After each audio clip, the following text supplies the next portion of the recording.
అందరికీ నమస్కారం అండి. జై గురుదేవ దత్తాత్రేయ నమః. ఇప్పుడు విష్ణు సహస్రనామాలలో 48వ నామమైన ఓం పద్మనాభాయ నమః అనే మంత్రానికి అర్థాన్ని విందాం. వినే ముందర మా ఛానల్ని సబ్స్క్రైబ్ చేసుకోండి. పద్మమును నాభియందు కలవాడు, అలాగే పద్మం వంటి అందమైన నాభి కలవాడైన దేవునకు నా నమస్కారము అని దీని యొక్క అర్థం అన్నమాట.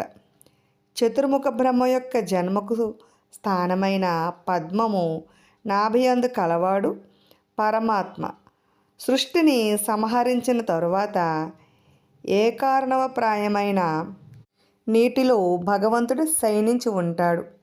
చాలా కాలం గడిచిన తర్వాత ఆయన నాభి నుండి పద్మం పుడుతుంది.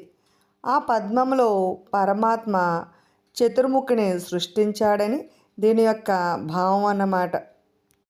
విన్నారు కదండి. ఇటువంటి మంచి విషయాల కోసం మా ఛానల్ని సబ్స్క్రైబ్ చేసుకోండి. Thanks for watching.